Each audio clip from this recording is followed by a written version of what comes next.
Well, today we're doing the fourth or the first of the four immeasurables, of the four boundless qualities of connected with the precious bodhicitta, the heart mind of awakening, good heart, connected with, in the Mahayana Buddhism, the path of the bodhisattva, the great awakened hero.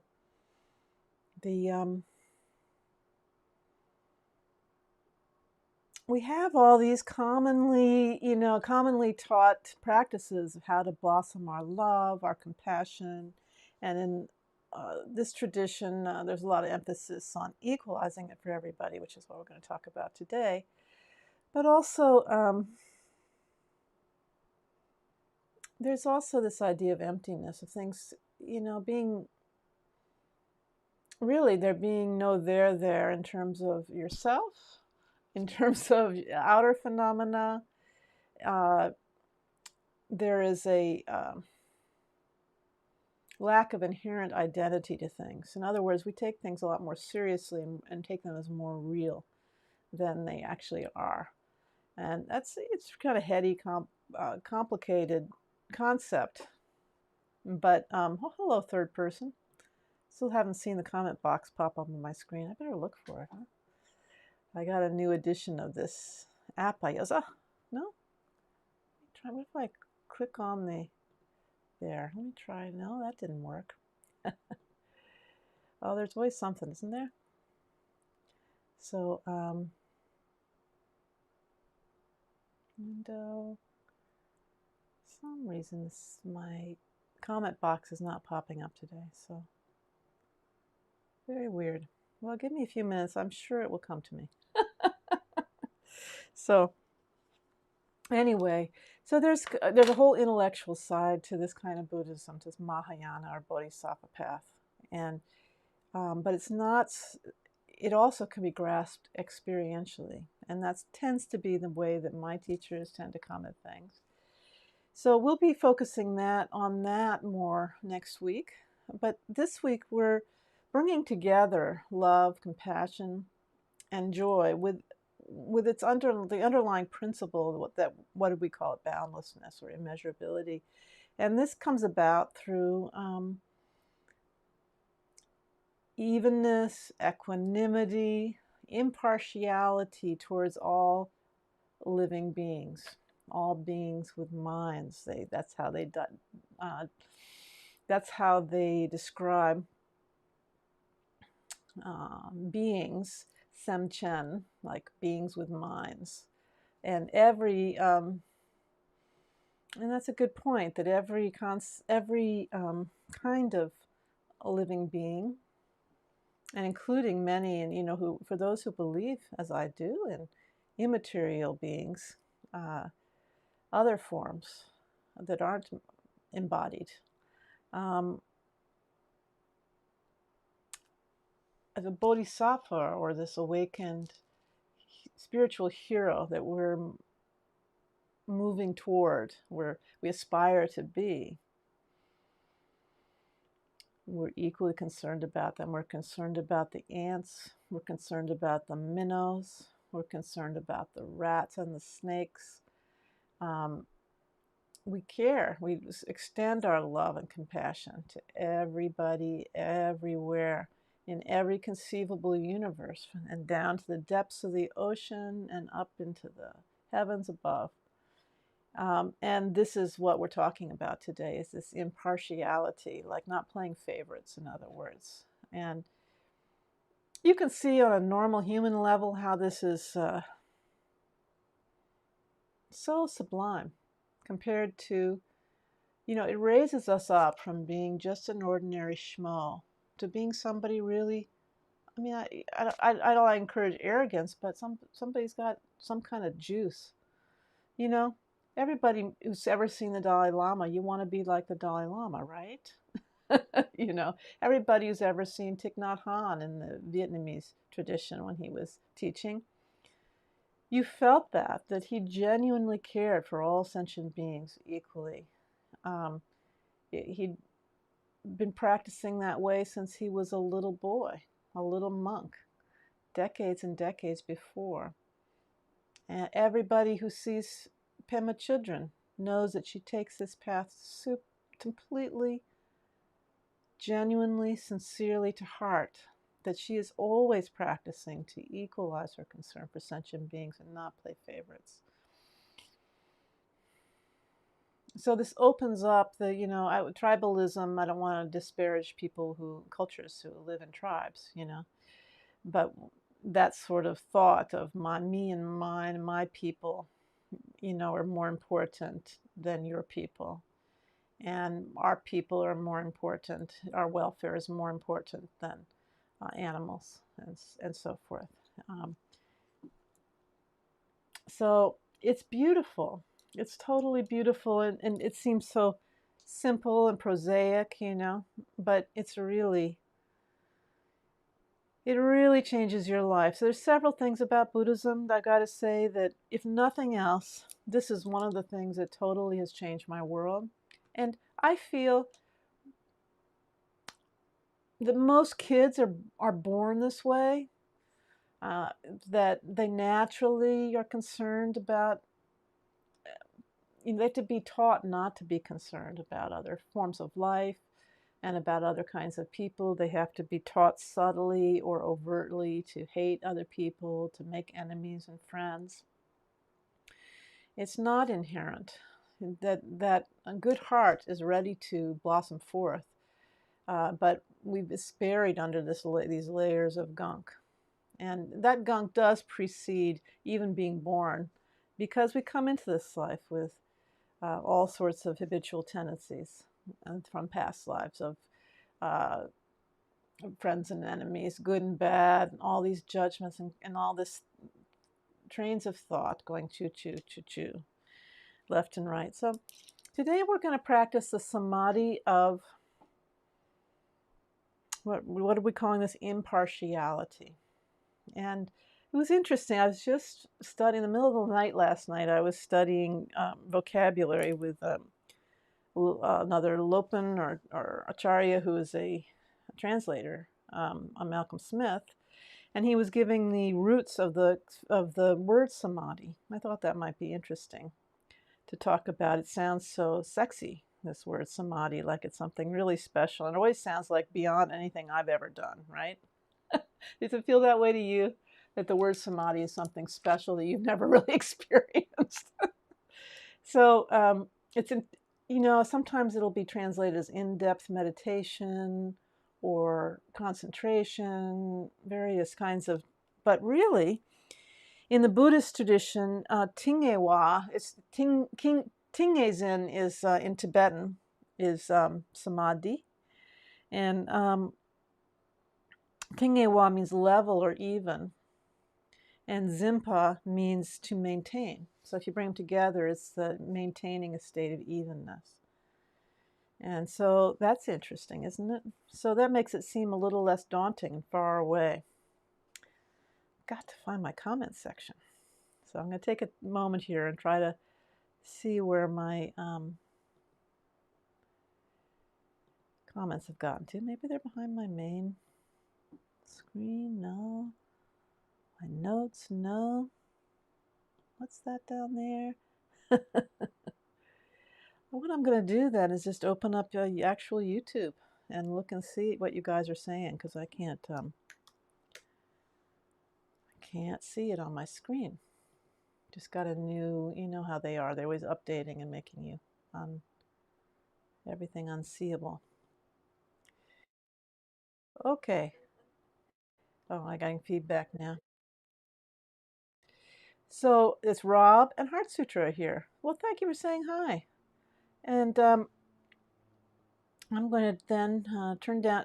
I'm going to put this down, and so this kind of samadhi, our teacher Khenpo Ngakchung, or Khenpo Nawang Palzong. Let's see if the camera's going to focus on that. Nope, it's not going to help us out. The guide to the words of my perfect teacher is saying it belongs to shamatha. All Buddhist meditation, as I said before, really can be divided into shamatha, or calm abiding, calming down, focusing. and vipassana, seeing the true nature of yourself and external things, the truth, more truthiness. And this belongs to shamatha. So not so much vipassana aspect, it's more a calming state, focusing, concentration kind of state of meditation. So we're going to do the meditation. Today we're just going to go to 6:30.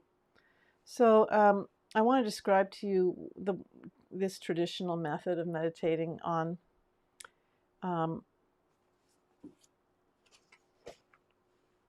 impartiality, but I do want to mention that it requires, I know you two probably believe in rebirth,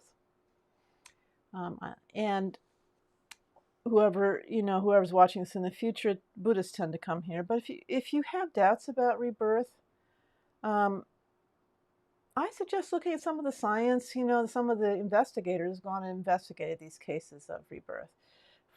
And some of the easier to get into and read books that I've touched base with recently, I thought you might be interested. One's called I Saw a Light and Came Here by Haraldson and Matlock.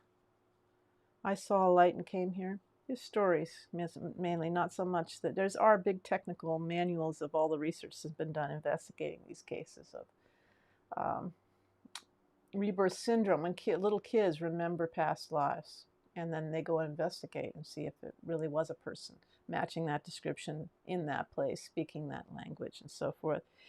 Return to Life by Jim Tucker, who holds the chair in reincarnation studies at the University of Virginia, and right now, and Portrait of a Past Life Skeptic. Now, that's something we'd be especially skeptical of, because it was somebody doing past life recall, kind of a hypnosis procedure, which even the scientists who investigate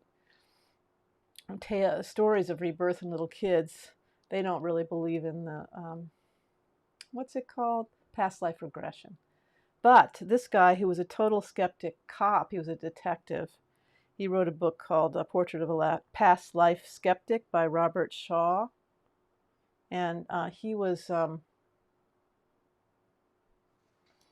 detective, and he was tricked into going to some kind of past life regression thing by maybe his wife or somebody, I don't remember, a friend. And just to, well, not really tricked, but, persuaded to go in. He thought it was a bunch of hooey. And then he had this experience, really intense experience in that aggression of very clear memory of a past life. And he poo-pooed it, but then stuff came forward in a really big way, confirming all the little details about a past life of someone in a different country. So I hear I haven't read all the way through it, but you can see him on YouTube, or you can read that book, and it's fun, I hear. So I'm bringing up past lives because a lot of the traditional past lives were a given in Tibetan society, where our lamas and Tibetan Buddhist teachers came from, right? There was never a doubt about it. As far as I know, I've never heard of anybody wondering, did it really exist? So a lot of the practices like these are mostly based on faith in past lives. So with that in mind, I'm going to go forward. So this is how you try to equalize. If you find you have a really fixed concepts, and it is election night, election eve, the eve before, as I speak, it's the 2nd of November 2020, and there's a big election coming up tomorrow, and we get to see all our feelings of partiality towards one side or another, feelings of hatred or anger coming up at people that hold the opposite position than we do. People who hold the opposite position than we do also displaying hate and anger towards us, potentially. And we, as Buddhists, we can't hang on to those things. It's poison for our practice. So especially if you start getting righteous and saying, oh, but I'm a Buddhist and I believe in everybody should be kind to each other, or whatever your thing is, or I'm a Buddhist, and the country I came from was Muslims were really bad towards Buddhists, so I'm against Muslims, or whatever. This kind of thought is garbage. And do they come up? Sure. But the thing is, let it go, people. Let it go. So this is a practice for letting that stuff go. And I found it really helpful in my life. So you, first of all, here's how you do it. To enter into the samadhi of impartiality, you put your enemy on your right. You imagine like your worst enemy over there. And to your left is your relative or friend. And then you really feel. First you go to the enemy and you really feel that all those feelings that come up about that person. And Khenpo Orgyen Choang, since I see Rob here, Orgyen Choang Rinpoche once came and spoke to a small group of us doing Ngondro many years ago. And we were like California liberals, I confess. And somebody, he said, so imagine your worst enemy. He said, who's your worst enemy? And one person raised their hand, George Bush. You can see how long ago this was, right? He said, George Bush, what did George Bush ever do to you? In Asia, where I come from, your enemy like raped your sister, you know, killed your brother, you know, it's like personal. So that was interesting perspective, you know, that somehow we were getting all wrapped up in these faraway enemies who we'd never met. And I know the rationale. So really feel it about that person on your right, and then go to the person and feel what it feels like in your body. What does it feel like as we turn to the right? Why don't we go through this step by step? Okay, I'm just going to review it ahead of time, because now I've trapped myself into a half-hour format to try to, you know, reduce the length of things for you all. And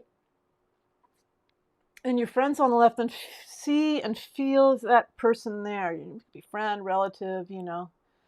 Feel what it's like, feel that affection come up, fondness and so forth. Where you feel it in your body. He doesn't say this, but I say this. It's really important to have an embodied experience of these things and not just have big twiddling around in your neurological brain. You got to get a feeling for it and really feel it. These things are lodged in your body experience also. So just then he says, remember that your friend may become your enemy, or your enemy may become your friend.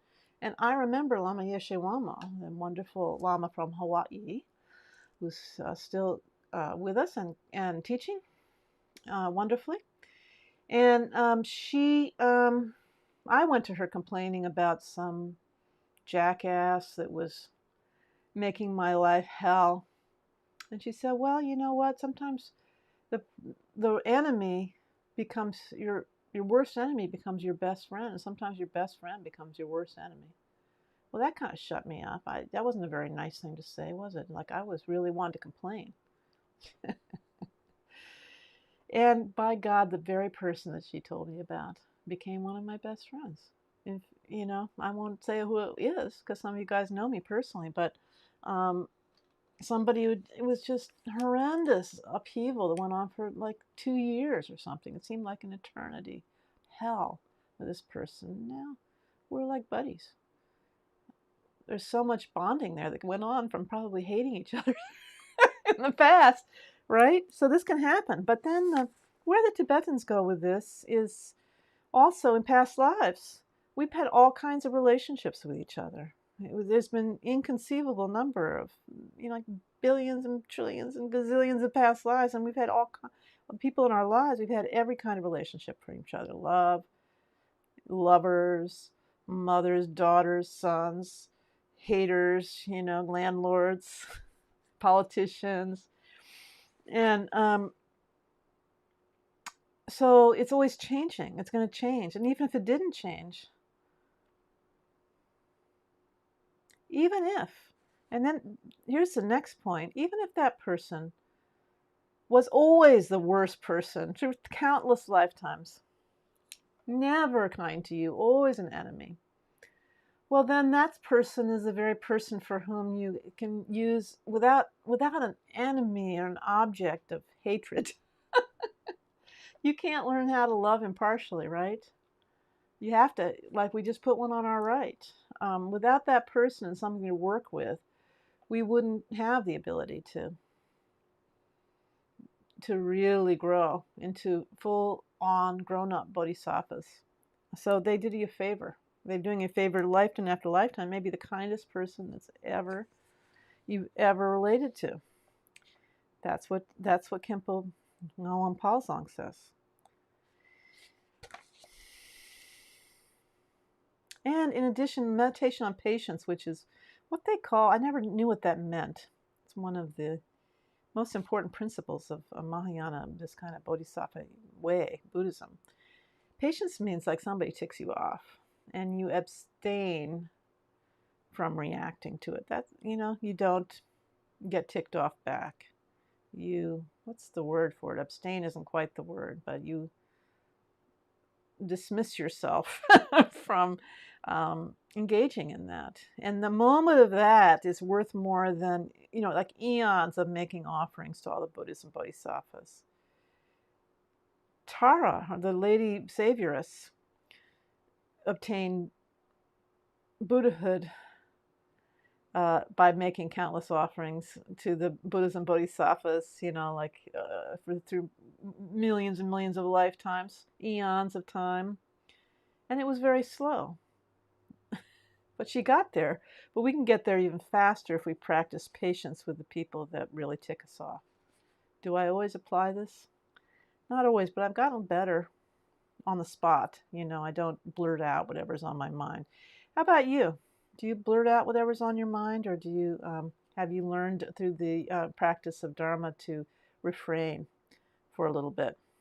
That's the sort of bottom level of attainment in working with anger, is just saying, okay, I'm not going to go there.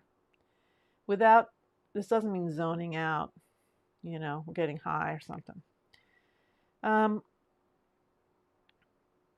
And then you look at your friends on the other side who may seem like the greatest person in the world, but maybe they've wrapped you up in bad habits over the years. Maybe you are an alcoholic and they've been somebody who drank with you and really encouraged your drinking. Maybe they wrapped you up in business dealings or just some kind of stupid, trivial stuff that took you away from your practice. You never know. Things that seem good might turn out to have been bad for you. Then you don't want to have, though, if you meditate on these two sides and you equalize them,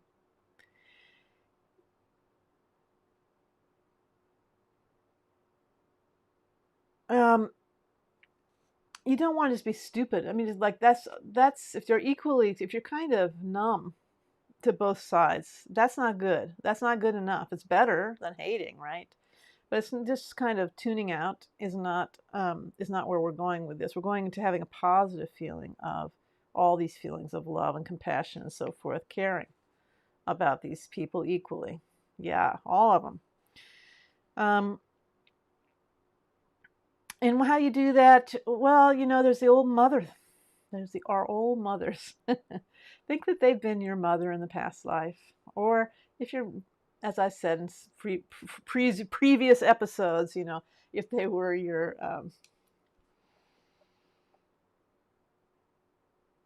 if you didn't get along with your mother, then use some other figure that you adore.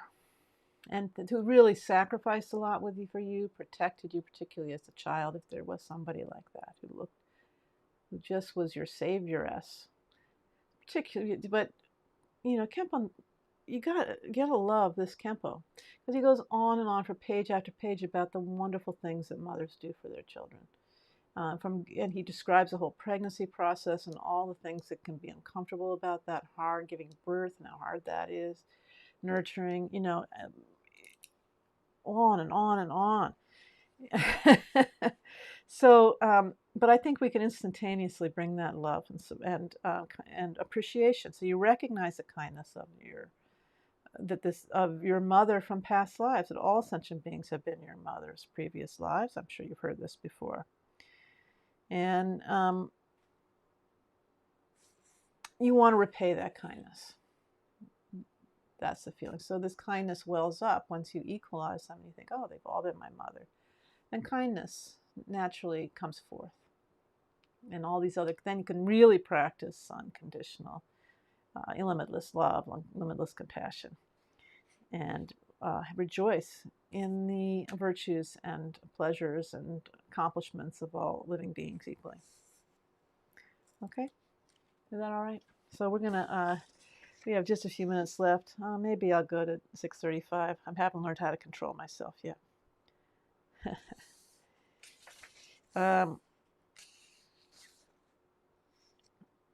Then, so what we're going to do is first we're going to contemplate our enemy on our right. Really get a good sense of them viscerally, and everything that where you feel it, what you feel, and all that. And then contemplate that they have been your mother in the past many times, not once, but many times. And right now they happen to be your enemy. Okay? And let's do that first, and then we'll go on through the sequence. Okay?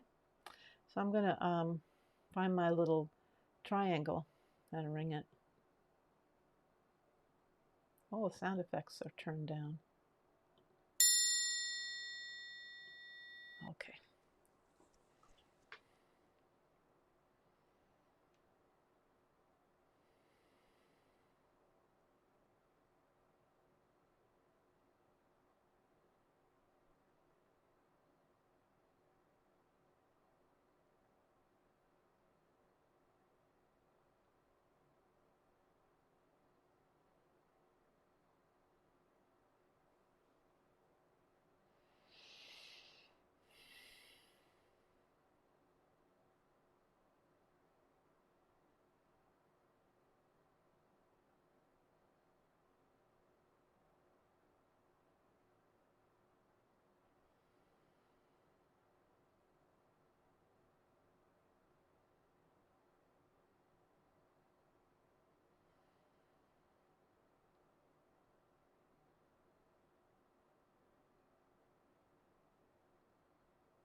Okay, so now let's go to the ones that we our friends and family who we love on our left, and extend the same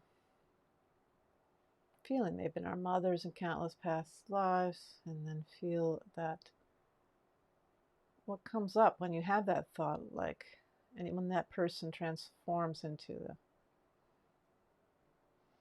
your own dearest.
Okie dokie.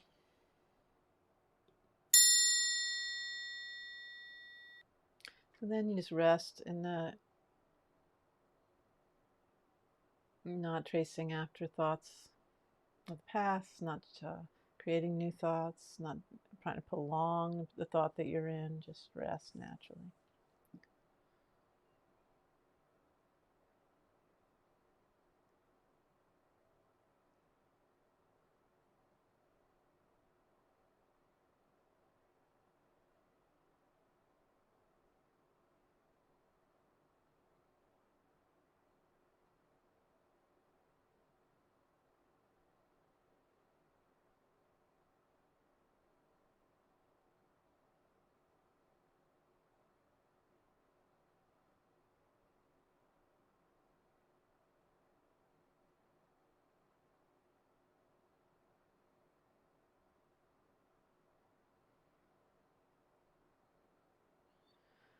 Okay, well, that's.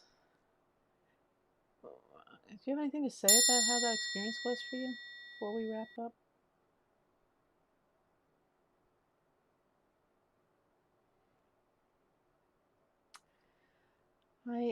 For me, my mom's dead, been dead a long time. So all the thoughts that the nitpicky stuff that you feel about your parents when they're alive is totally gone. I feel nothing but love for her. So, and caring, like, and the thought that my mom, I mean, I almost want to cry, that my mom had reincarnated into somebody with an orange spray tan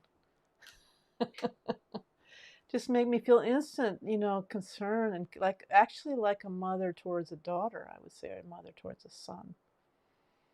And likewise, I had a kind of equal experience for one of my best friends that I put on my left-hand side. And so interestingly, Khenpo will conclude by saying, Khenpo Nakchon said that last part, when you integrate by resting in your natural state, or at least in shamatha, just relaxing, that is the samadhi of Tingye Zen. Of that, I mean, that is a Tingye Zen. That means samadhi of impartiality, and it's a non-conceptual, is what I'm saying. That was interesting, right? So, and he also cautions us that if you then forget this when you're off the cushion, and don't, pray for sentient beings as you see them walking around. Remember that they've been your mothers in countless times. Then it's like a hot iron poker that's been in the, I guess that's a good thing.